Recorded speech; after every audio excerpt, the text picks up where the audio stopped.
గారి యొక్క జీవిత చరిత్ర కూడా మనం తెలుసుకున్నాం.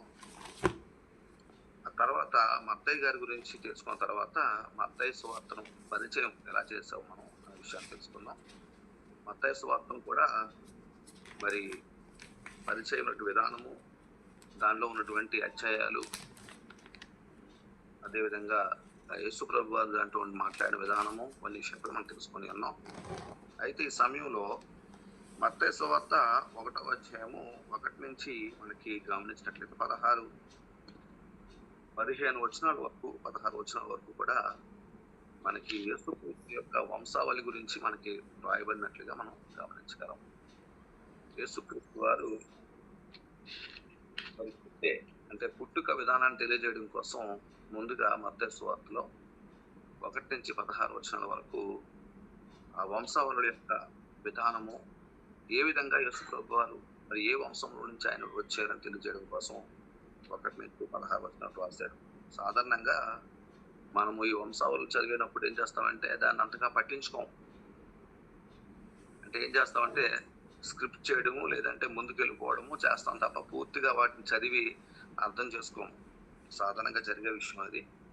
మనకి బైబిల్లోని చూసినట్లయితే పాత నిబంధనలో కూడా మనకి వంశావళులు రాయబడ్డాయి. ఎప్పుడైనా సరే వంశావళులు చదివిన ఏం చేస్తామంటే స్పీడ్గా చదువుకెళ్ళిపోతాం. మనకి ఎందుకంటే అర్థం కావు. ఏముంది ఇందులోని వంశావళిలో ఒక తర్వాత ఒక పేర్లు అంతే కదా అని మనం ఆలోచన చేసి ముందుకు వెళ్ళడం జరుగుతుంది. కానీ ఇక్కడ ఎందుకింత మరి వంశావళుల గురించి రాశాడు అని మనం ఆలోచన చేస్తే ఆ వంశావళులు మనకు తెలియజేయడం కోసమే మనకి రాసినట్టుగా మనం చూస్తాం. ఒకసారి ఈ వంశావళుల కోసం మనం ఆలోచించేద్దాం. మత్తయి సువార్త 1వ అధ్యాయము మనం చూసినట్లయితే అబ్రహాం కుమారుడగు దావీదు కుమారుడు యేసుక్రీస్తు వంశావళి. అంటే అబ్రహాం దగ్గర నుంచి దావీదు వరకు, అలాగే దావీదు దగ్గర నుంచి యేసుక్రీస్తు వరకు ఈ వంశావళులు రాసినట్టుగా మనం చూస్తాం.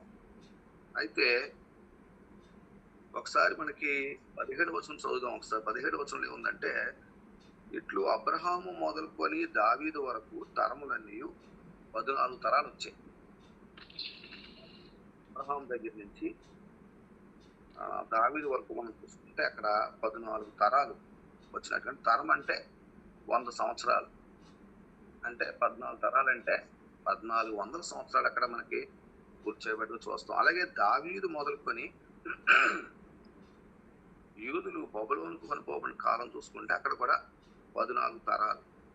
అంటే దావీదు దగ్గర నుంచి యూదులు బబులోనుకు కొనుగోబడిన కాలం వరకు 14 తరాలు గడిచాయి. అలాగే బబులోనుకు కొనుక్కోబడింది మొదలుకొని క్రీస్తు వరకు 14 తరాలు. అంటే మొత్తం 14 అంటే 42 4200 సంవత్సరాలు ఇక్కడ గడిచినట్టుగా మనం చూస్తాం. అంటే అబ్రహాం దగ్గర నుంచి దావీదు వరకు 14 సంవత్సరాలు అయితే, అక్కడి నుంచి యూదులు బబులోను కొనుగోలు కాలం 14 సంవత్సరాలు అయితే, తర్వాత బబులోను కొనుగోలు మొదలుకొని క్రీస్తు వరకు 14 సంవత్సరాలు గడిచింది. అంటే 4200 సంవత్సరాలు అక్కడ గడిచినట్లుగా లేకపోతే మనకి కనిపిస్తుంది. కాబట్టి ఇక్కడ ఈ విషయం గురించి మనం ఆలోచన చేసుకుంటే ఇన్ని సంవత్సరాలు ఇక్కడ వంశావళులు అయితే ఇశ్రాయేలు జీవించినట్టుగా మనం చూస్తాం. ఇక్కడ ప్రాముఖ్యంగా మనం చూసినట్లయితే ఈ యొక్క వంశావళుల కోసం ఎందుకు ఇంత ప్రాముఖ్యత అనుగ్రహించాడంటే, ఎవరు, ఏమిటి, ఎందుకు అన్న విషయం తెలుసుకోవడం కోసం దేవుడు ఇక్కడ ఈ వంశావళులు రాసినట్టుగా మనం చూస్తాం. ఉదాహరణకి యేసుక్రీస్తు వంశావళిలో మనం చూస్తే ఇశ్రాయేలీలోని 12 గోత్రాల వారిని అక్కడ ఏర్పరిచినట్టుగా మనం చూస్తాం. ఈ 12 గోత్రాల వారు ఎక్కడెక్కడ నివసించాలి, ఎక్కడెక్కడ బ్రతకాలి, వారు చేయవలసిన పనులు ఏంటి అనే విషయాలను బైబిల్లో మనకు రూపించినట్టుగా రాసినట్టుగా చూస్తాం. ఉదాహరణకి ఈ యొక్క 12 గోత్రాల వారు ఎవరని మనం చూసినట్లయితే బైబిల్లో రూబేను, సిమియోను, లేవి, యోదా, హాను, నఫ్తాలి, గాదు, ఇస్సాకారు, ఆషేరు, జబూలూను, మనస్సే, బెన్యామీను. ఈ విధంగా మనకి ఇశ్రాయేలు గోత్రాలు మనకి కనిపిస్తుంది. కాబట్టి ఇశ్రాయేలు గోత్రకర్తలుగా వారిని నియమించి వారి వంశాలను అభివృద్ధి చేయడానికి దేవుడే అక్కడ ఈ వంశావళులను ఏర్పాటు చేసినట్టుగా మనం చూస్తాము. అందులో ప్రాముఖ్యమైనటువంటి గోత్రంగా లేవి గోత్రాన్ని యాజకత్వానికి ఉపయోగించినట్టుగా కూడా మనం చూస్తాం. కాబట్టి ఎవరు ఏం చేయాలి అనే విషయాన్ని తెలియజేయడం కోసం ఇక్కడ వంశావళిని దేవుడు ఏర్పాటు చేసినట్టుగా కూడా మనకి కనిపిస్తుంది. అదేవిధంగా ఈ యొక్క వంశావళులు ప్రాముఖ్యంగా ఆనాటి కాలంలో ఇశ్రాయేలీయుల యొక్క భూములు కొనాలన్నా భూములు అమ్మాలన్నా ఈ వంశావళులు తప్పనిసరిగా అవసరం ఏర్పడింది. ఇక్కడ ఇప్పట్లో కూడా మనం కూడా ఏదైనా సరే భూమి కొనాలన్నా భూములు అమ్మాలన్నా ఏం చూస్తామంటే ఈ భూమి ఎప్పటి నుంచి ఎవరి చేతిలో ఉంది, దీన్ని అసలు ముందు ఎవరు కొనుక్కున్నారు, తర్వాత మళ్ళీ ఎవరు కొనుక్కున్నారు, లేకపోతే ఇప్పుడు మనం ఎవరి చేతిలో మనం కొనుక్కుంటున్నాం అన్న విషయాలను మనకి ముందు రిజిస్టర్స్ లో ఏం చేస్తారండి పొందుపరచబడి ఉంటాయి. కాబట్టి వంశావళులు అమ్మకాలు తర్వాత కొనుగోలు విషయంలో మనం ఈ యొక్క వంశావళుల్ని మనం ఎక్కువగా ఉపయోగించుకుంటూ ఉంటాం. కాబట్టి వంశావళుల ఆవశ్యకత మనకి ఎంతో మనకి కనిపిస్తుంది. ఎందుకంటే మనం ఏం కొనాలన్నా ఏం చేయాలన్నా ఈ యొక్క ఆవశ్యకత మనకు కనిపిస్తుంది. అలాగే యాజక ధర్మం విషయంలో కూడా ఈ యొక్క వంశావళులు ఎంతో ఉపయోగకరమైనవి, లేకపోతే దేవుడు ఉపయోగించుకోవడానికి మనం చూడొచ్చు.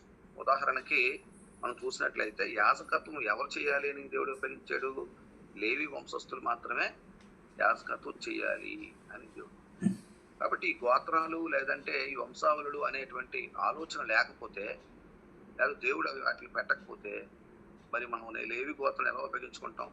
కాబట్టి దేవుడు యాజకత్వం చేయడానికి ప్రత్యేకంగా లేవీలను ఉపయోగించాడు. అయితే బైబిల్లోని నెహెమ్యా గ్రంథము 7వ అధ్యాయము 61వ వచనం నుంచి మనం చూసినట్లయితే అక్కడ వాళ్ళు కొంతమంది వారు ఏ గ్రామం నుంచి వచ్చారు, లేకపోతే ఏ గోత్రం నుంచి వచ్చారు, లేదంటే వారి వంశం వాళ్ళ పేర్లను వాళ్ళు నిరూపించుకోలేకపోయారు. యాజకత్వం చేయాలని వారు వచ్చినట్టుగా చూస్తాం. కానీ వారు అక్కడ వాళ్ళ వంశాన్ని నిరూపించుకోలేకపోవడం వలన వాళ్ళు ఏమయ్యారంటే వారు యూదులుగా లేకపోతే ఇశ్రాయేలుగా వాళ్ళు నిరూపించుకోలేకపోయారు. దానివల్ల వారు యాజకత్వం చేయలేకపోయారు. అలాగే ప్రజల్లోని వారిని అపవిత్రులుగా ఎంచబడ్డారు. కాబట్టి ఎప్పుడైనా సరే ఎక్కడికైనా వెళ్ళినప్పుడు మనం ఏం చేస్తామంటే మీరు ఎవరని అడిగినప్పుడు మన యొక్క వంశాన్ని వారికి మనం తెలియజేస్తూ ఉంటాం. కానీ ఇక్కడ వాళ్ళు ఇశ్రాయేలీయులు వారి యొక్క గోత్రాన్ని తెలియజేయకపోవడం వల్ల వారి యాజకత్వం నుంచి వారిని బయటకు పంపించినట్టుగా కూడా మనం చూస్తాం. కాబట్టి యాజకత్వానికి కూడా ఈ యొక్క వంశావళులు అవసరమై ఉన్నాయని మనకి అర్థమైంది. అదేవిధంగా రాజు వంశస్థులు ఉంటారు. రాజులు నియమించేటప్పుడు వారి వంశాన్ని ప్రత్యేకంగా ఆనాటి కాలంలో ఉపయోగించేవారు. వంశాన్ని చూసి రాజులుగా వారు పనిచేస్తారా లేదా, ఎంతవరకు వారిని పెట్టవచ్చు అని చెప్పి ఆలోచించేటప్పుడు ప్రాముఖ్యంగా ఈ యొక్క వంశావళులు ఆవశ్యకత తప్పనిసరిగా ఉండేది. ఈ వంశాన్ని చూడకుండా వారు ముందుకు వెళ్ళేవారు కాదు. కాబట్టి రాజవంశంలో రాజులు నియమించాలన్నా సరే ఈ వంశావళులను వారు తప్పనిసరిగా ఉపయోగించేవారని మనకి అర్థమవుతుంది. అలాగే జనాభా లెక్కల విషయంలో వస్తే తప్పనిసరిగా ప్రజా సంఖ్యలో వారిని చేర్చాలన్నా, అలాగే వారి పేర్లు ప్రజల లిస్టులో లిఖించబడాలన్నా తప్పనిసరిగా ఈ వంశావళులు పేర్లు ఆనాటి కాలంలో ఈనాటి కాలంలో అవసరమై ఉన్నాయి. తప్పనిసరిగా ఏం చూస్తారండి, జనాభా లెక్కల్లో వారికి ఇంటి పేర్లు, వంశావళులు ఎవరు ఎక్కడి నుంచి వచ్చారు అనే విషయాన్ని తెలుసుకోవాలి. ఆనాటి కాలంలో యేసుప్రభు వారు పుట్టినప్పుడు కూడా అక్కడ జనాభా లెక్కలు అక్కడ పెట్టినట్టుగా అప్పుడు యేసేపు అక్కడికి వెళ్ళి పేర్లు లిఖించినట్టుగా కూడా మనం బైబిల్లోని ఆధారాలు మనకి కనిపిస్తున్నాయి. కాబట్టి ఈనాటి కాలమైన ఆనాటి కాలమైనా సరే తప్పనిసరిగా ఈ వంశావళుల ప్రకారము జనాభా లెక్కలు రాయించబడినట్టుగా మనం చూడగలం, మన పేర్లు లిఖించబడడానికి. కాబట్టి ఇక్కడ మనకి ఏమవుతుందంటే నేను చెప్పిన విషయాల్లో ఒకసారి మరలా నేను జ్ఞాపకం చేస్తాను. యేసుక్రీస్తు వంశావళి అనేటువంటి ఆలోచనలో మనం ముందుకెళ్ళినప్పుడు ఈ వంశావళుల కోసం నేను తెలియజేశాను మీకు. ఈ వంశావళుల్లో ఎందుకు ఈ వంశావళులను ఉపయోగించారు అని ఆలోచన చేసినప్పుడు, ఇశ్రాయేలు యొక్క 12 గోత్రాలను దేవుడు అక్కడ విభజించి వారి వంశాలను వేరుపరిచినట్లుగా మనం క్లియర్గా మనం చూసాము మొదటగా. రెండవది, ఈ వంశావళులు ఎందుకు ఉపయోగించారంటే అమ్మకాలు కొనుగోళ్లు, అంటే భూములు అమ్మాలన్నా కొనాలన్నా వారి వంశాలు ఎక్కడి నుంచి ఎవరి దగ్గర నుంచి మనం ఈ వస్తువు కొనుక్కుంటున్నాం, ఈ భూమి కొనుక్కుంటున్నాం అనే విషయానికి వస్తే అప్పటి కూడా ఈ వంశావళుల్ని అక్కడ ఉపయోగించినట్టుగా మనం రెండోది చూసాం. అలాగే మూడోది, యాజక ధర్మం విషయంలో ఈ యొక్క ఎవరిని మనం యాజకులుగా నియమించాలి అనే విషయానికి వచ్చినప్పుడు లేవి వంశస్థుల్ని అక్కడ ఉపయోగించినట్లుగా. కాబట్టి ఈ యాజక ధర్మం విషయంలో కూడా ఈ వంశావళులు ఆవశ్యకత అవసరమైనదని మనకి తెలుసుకున్నాం. అలాగే రాజులను నియమించాలన్నా సరే ఈ వంశావళులను తప్పనిసరిగా అక్కడ వారు ఉపయోగించేవారు. ఎవరిని నియమించాలన్నా సరే వారి యొక్క వంశాన్ని అక్కడ చూసి ఆయా వృత్తుల్లో లేకపోతే ఆయా పనుల్లో లేకపోతే రాజులుగా వారిని నియమించినట్టుగా మనం చూసుకున్నాం. అదేవిధంగా నాలుగవదిగా మనకి జనాభా లెక్కల విషయంలో, అంటే ప్రజలను లెక్కించే విషయంలో, ప్రజా సంఖ్య విషయంలో కూడా మనకి వంశావళుల ఆవశ్యకత ఏర్పరిచినట్టుగా మనం గమనించాం. కాబట్టి ఈ వంశావళుల విషయంలో ముందుగానే అక్కడ మనం ఆదికాండంలో మనం చూసినప్పుడు క్లియర్గా ఒకసారి చూద్దాం. ఆదికాండము మనం చూసినట్లయితే 5వ అధ్యాయము 1 నుంచి మనం చూసినట్లయితే అక్కడ మనకి వంశావళులు ఒకసారి మనం గమనిద్దాం. ఆదికాండం 5వ అధ్యాయం, ఇంతకుముందు మనం ఒకసారి ఈ విషయాన్ని మనం నేర్చుకున్నాం. ఆదికాండం 5వ అధ్యాయం 1వ వచనం నుంచి మొట్టమొదటిగా వంశాలు ప్రారంభించినట్టుగా, అంటే ఆదాము వంశం నుంచి అక్కడ చూడండి ఒకసారి. ఆదాము వంశావళి గ్రంథం ఇదే మొట్ట అనే విషయాన్ని ఇక్కడ మనం చూస్తాం. కాబట్టి ఆదికాండం 5వ అధ్యాయం 1వ వచనంలో ఆదాము వంశం నుంచి అక్కడ స్టార్ట్ చేసుకొని ఆ తర్వాత మనం చూసినట్లయితే ఆదాము కుమారుడు షేతు 6వ వచనంలో మనకి షేతు మనకి కనిపించినట్టు చూసాం. ఆ తర్వాత మనకి చూసినట్లయితే 9వ వచనంలో మనకి షేతు కుమారుడు తర్వాత ఏనోషు కనిపిస్తాడు. ఏనోషు తర్వాత 12వ వచనంలో మనకి కేయినాను కనిపిస్తాడు. కేయినాన్ తర్వాత 15వ వచనంలో మనకి మహాలేలు కనిపిస్తాడు. ఆ తర్వాత మనకి 18వ వచనంలో మనకి మహాలేలు కుమారుడు ఏరేదు కనిపిస్తాడు. తర్వాత 21వ వచనంలో హాను. ఒకటి ఎందుకు చెప్తున్నాను ఈ విషయాలు మరలా ఎందుకు మీకు జ్ఞాపకం చేస్తున్నానంటే, ఇక్కడ వారి వంశాలను దేవుడు మనకి చూపించినట్టుగా మనం చూస్తాం. హాను తర్వాత మనకి 25వ వచనంలో మెతుషెల మనకి కనిపిస్తాడు, మెతుషెల వంశం. ఆ తర్వాత మనకి మెతుషెల తర్వాత 28వ వచనంలో మనం చూసినట్లయితే లెమెకు కనిపిస్తాడు. లెమెకు తర్వాత మనకి గమనించినట్లయితే అక్కడ మనకి నోవహు కనిపిస్తాడు. 32వ వచనంలో నోవహు. కాబట్టి ఇక్కడ ఈ యొక్క వంశాలు ఏ విధంగా దేవుడు ఏర్పరిచాడు, ఎందుకంటే ఒక వంశంలో నుంచి ఎవరు రావాలి, మనకి యేసుప్రభు రావాలంటే ఆయా వంశాలు ఎలాగ మనకి ముందుకు వచ్చాయి అనే విషయాన్ని మనం తెలియజేయడం కోసం ఇక్కడ ఆయా వంశాలను చూపించాడు. ఇదే విషయాన్ని మనం ఇంకొక విషయాన్ని కూడా చూడండి ఒకసారి. మొదటి దినవృత్తాంతము గ్రంథం మనం చూసినట్లయితే మొదటి దినవృత్తాంత గ్రంథంలో కూడా ఈ వంశాల పేర్లు ముందుగా రాసినట్టుగా మనం చూస్తాం. ఒకసారి బైబిల్ చూద్దాం. మొదటి దినవృత్తాంత గ్రంథము 1వ అధ్యాయంలో మనం చూసినట్లయితే ఇక్కడ క్లియర్గా ఇప్పుడు నేను చదివిన విషయాలను క్లియర్గా అక్కడ వంశాల కోసం రాశాడు దేవుడు. అక్కడ చూద్దాం. 1వ అధ్యాయం 1 నుంచి ఆదాము, తర్వాత షేతు, ఏనోషు, కేయినాను, మహలలేలు, ఏరేదు, హానోకు, మెతుషెల, లెమెకు, నోవాహు, షేము, హాము, యాఫెతు. ఇక్కడ చూసినట్లయితే ఈ క్రింద వరకు మనం చదివితే ఈ చదవబడినటువంటి ఒక్కొక్కరి వంశాల్లోని వారి యొక్క గోత్రముల పేర్లు, అలాగే వారి యొక్క వంశంలో వాళ్ళు పుట్టినటువంటి కుమారుల పేర్లు క్లియర్గా ఇక్కడ రాయబడ్డాయి. ఇవన్నీ ఎప్పుడు మనం చదవం, ఏంటి ఒక తర్వాత పేర్లు చదవడం ఎందుకని చెప్పి మనం స్విఫ్ట్ చేస్తూ ఉంటాం. కానీ ప్రాముఖ్యంగా ఈ పేర్లు ఎందుకు రాయబడ్డాయి అంటే అవన్నీ మనం తెలుసుకోవాలనే విషయం కోసం ఇక్కడ దేవుడు లిఖించినట్టుగా మనం చూస్తాం. కాబట్టి ఇక్కడ మనం ఒకసారి మీరు దినోత్సవం చూసినట్లయితే క్లియర్ గా ఎవరి తర్వాత ఎవరు పుట్టారు అనే విషయాలు క్లియర్ గా వంశావళులు అన్ని కూడా ఇక్కడ రాయబడ్డాయి అని మనం చూడగలం. కాబట్టి ఇక్కడ ఇంకో విషయాన్ని కూడా మనం చూద్దాం. లోకా సువార్తలోని చూసినట్లయితే 3వ అధ్యాయము 37వ వచనం ఒకసారి చూద్దాం. ఇక్కడ కూడా ఈ వంశావళి పేరు క్లియర్ గా రాయబడ్డట్టు చూద్దాం. లోకా సువార్త 3వ అధ్యాయము 37 చూస్తే ఇక్కడ చూడండి, లెమెకు అంటే ఇక్కడ వంశావళి నుంచి కింద నుంచి పైకి రాసిన చూడండి. ఇక్కడ నోవాహు లెమెకుకు, లెమెకు మెతుషెలకు, మెతుషెల హానోకుకు, హానోకు ఏరేదుకు, యోరేదు మహలేలుకు, మహల్లేలు కెయినానుకు, కెయినాను ఏనోషుకు, ఏనోషు షేతుకు, షేతు ఆదాముకు, ఆదాము దేవునికి కుమారుడు. కింద నుంచి మళ్ళా ఒకసారి వెనక్కి ముందుకు వచ్చినట్లయితే ఏ విధంగా ఇక్కడ వంశావళి రాయబడింది అన్న విషయాన్ని కూడా మనం చూద్దాం. కాబట్టి ఈ విషయం కోసం ఎందుకు తెలియజేస్తున్నానంటే, మొదటి నుంచి ఎలా వచ్చారన్న విషయం కోసం తెలియజేయడం కోసం ఈ విషయాన్ని మరలా ఇంకోసారి మీకు జ్ఞాపకం చేశాను. అయితే మానవాళి సమస్త మానవాళి కూడా అభివృద్ధి చెందాలంటే వంశావళులు ఎంతో అవసరం ఉందనే విషయాన్ని తెలియజేయడం కోసం ఇక్కడ దేవుడు ముందుగానే బైబిల్లోని ఈ వంశావళులని కూడా రాసినట్టుగా మనం చూస్తాం.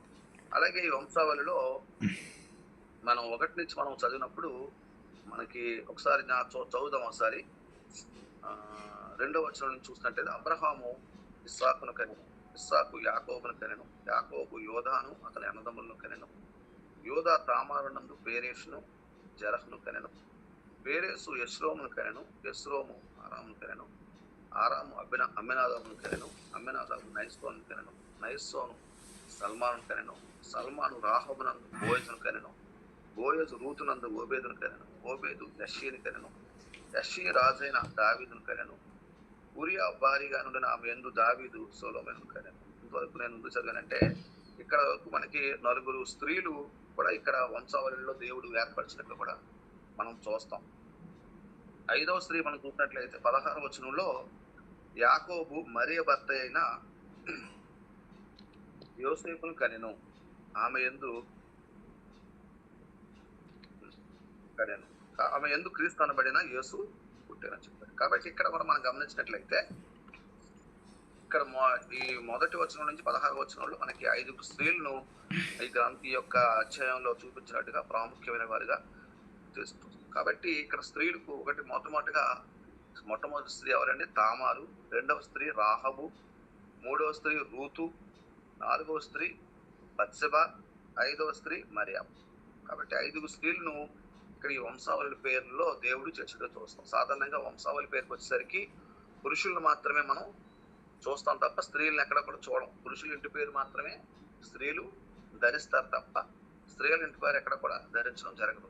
కాబట్టి ఎక్కడైతే ప్రాముఖ్యమైన విషయం గమనించేసిందంటే, ఈ 5 స్త్రీలను ఇక్కడ ఈ వంశావళి పేరు లిస్ట్ లో ఇక్కడ పెట్టడం జరిగిందని మనం గమనించాం. కాబట్టి ఈ స్త్రీలకి మరి ఎంతో ప్రాముఖ్యత దేవుడు అనుగ్రహించాడు. తామారుకి కానీ, రాహబుకి కానీ, రూతుకి కానీ, అలాగే బత్షెబాకి కానీ, అదేవిధంగా మరియమ్మ గారికి. కాబట్టి కొంతమంది ఇప్పుడు ఈ కాలంలో మరియమ్మని ఏం చేస్తున్నారండి? పూజిస్తున్నారు. ఆసియాలో మనం చూసినట్లయితే వాళ్ళు ఏం చేస్తున్నారంటే మరియమ్మని పూజించడం జరుగుతుంది.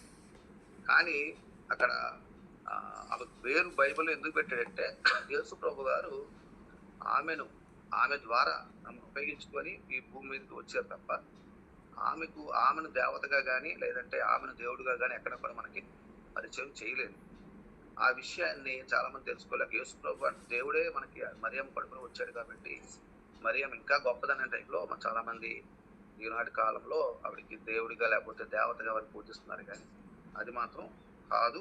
ఎందుకంటే యేసు ప్రభు వారు ఆమెను ఉపయోగించుకొని భూమి మీదకి రావడం జరిగిందనే విషయాన్ని తెలియజేస్తాను. అలాగే ఈ స్త్రీలందరికీ కూడా దేవుడు ఎంతో ప్రాముఖ్యత, వారిలో చిన్న చిన్న పొరపాట్లు ఉన్నప్పటికీ కూడా, అంటే సాధారణంగా ఏ మానవుడైనా సరే ఏదో సమయంలో ఎక్కడో దగ్గర పొరపాటు చేసే అవకాశం ఉంది. కాబట్టి ఆ పొరపాటు చేసే అవకాశాన్ని దేవుడు క్షమించి వాళ్ళని ముందుకు తీసుకెళ్ళినట్టుగా, వాళ్ళని ముందుకు పంపించినట్లుగా మనం చూస్తాం. కాబట్టి ఈ విషయంలో దేవుడు వారికి సహాయం చేసినట్టుగా కూడా మనం ఆలోచన చేస్తాం. కాబట్టి ఇక్కడ 5 స్త్రీలకి కూడా దేవుడు ఒక మంచి అవకాశాన్ని ఇచ్చి ముందుకు నడిపించినట్టుగా మనం గమనిస్తాం.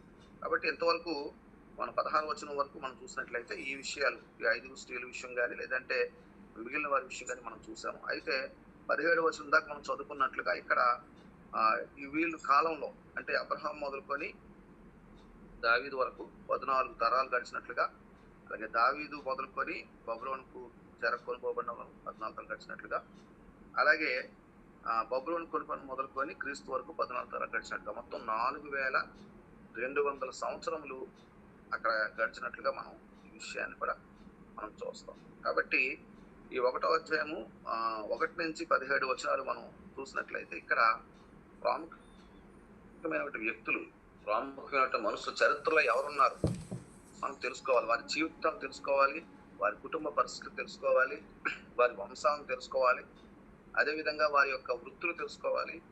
ఈ విషయాలను పరిగణలో తీసుకోవడానికి లేదంటే వారి వంశంలో నుంచి యేసుక్రీస్తు వారు వచ్చారు అని మనకు తెలియజేయడం కోసం అంటే యోధా గోత్రంలోంచి యోధా గోత్రపు సమూహం రావాలి. సమూహం ఎవరండి? యేసుక్రీస్తు వారే. కాబట్టి ఆ వ్యక్తి వంశంలోంచి రావాలి, వచ్చారని తెలియజేయడం కోసం ఈ వంశాలన్నింటినీ కూడా బైబిల్లోని ఎత్తించడం జరిగింది. కాబట్టి ఈ వంశావళులను మనం పూర్తిగా చదివి అర్థం చేసుకొని వారి గురించి మనం తెలుసుకోవడం వల్ల మన జీవితంలో ఎన్నో ఉపయోగాలు మనకి కలుగుతాయి. అలాగే అనేక మందికి తెలియజేయడానికి కూడా ఈ విషయాలు మనకి ఉపయోగపడతాయి. కాబట్టి 1 నుంచి 17 వచనం వరకు ఈరోజు మనం నేర్చుకున్నాం. మరలా నెక్స్ట్ టైం నేర్చుకున్నప్పుడు యేసుక్రీస్తు వారి యొక్క పుట్టుక గురించి మనం తెలుసుకుందాం. మరి చక్కగా విన్నందుకు సహోదరులందరికీ యేసుక్రీస్తు నామములో వందనాలు తెలియజేసుకుంటూ నేను